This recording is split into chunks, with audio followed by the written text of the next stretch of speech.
Belinda and HarperAudio Australia present this unabridged recording of Defending the Galaxy, Sentinels of the Galaxy, Book 3. Written by Maria V. Snyder and read by Alice Barrington.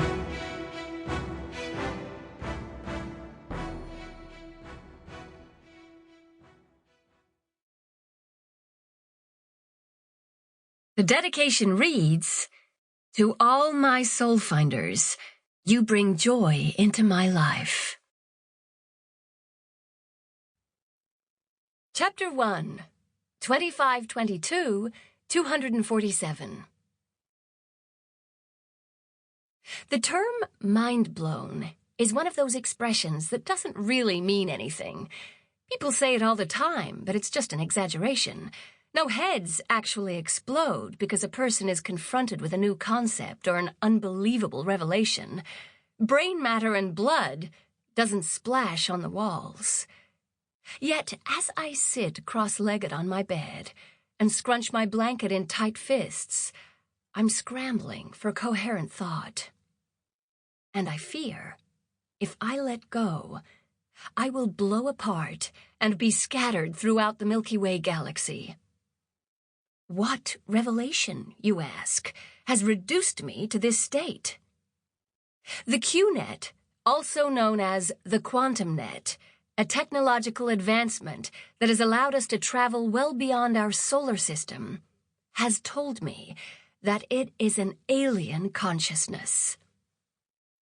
The QNet said it wasn't invented, but discovered by our Earth scientists in 2066, and used to perform the ultra-complex calculations needed to build special engines that can cross vast interstellar distances.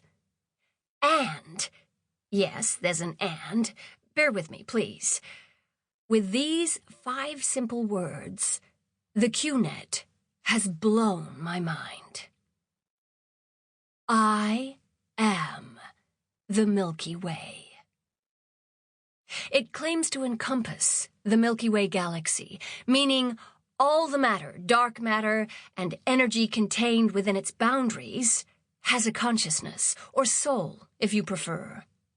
This being has been tasked with protecting us humans from the hostile life forms, Hulfs, which look like shadow blobs, that we inadvertently allowed back into our dimension. We, being Jaren, the murdering looter, and his nefarious collaborators.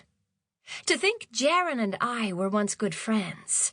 He and his looters have been destroying a number of the terracotta warriors that were discovered on exoplanets throughout the galaxy, long story. However, the short version is that by breaking the warriors, Jaren inadvertently made the QNet's task to keep us safe almost impossible. Since the QNet can no longer protect us without our help, it has chosen me, yes, me, Ara Lawrence, Junior Security Officer on planet Yulene, age 17 actual years old, to be its voice, I guess. Why me, you ask? Good question. It seems my activities and actions in the QNet have drawn its attention. I'm good at worming through the gaps in the security programs, getting into places I shouldn't. Of course, now I wonder about all the data clusters and files that humans have placed in the QNet.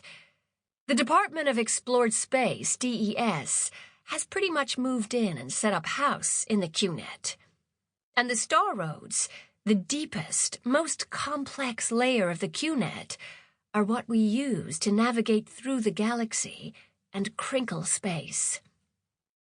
So, now you know why I'm grappling with all this brand new information and banding about the term mind blown, because I think I've a pretty good example going on inside my head right now.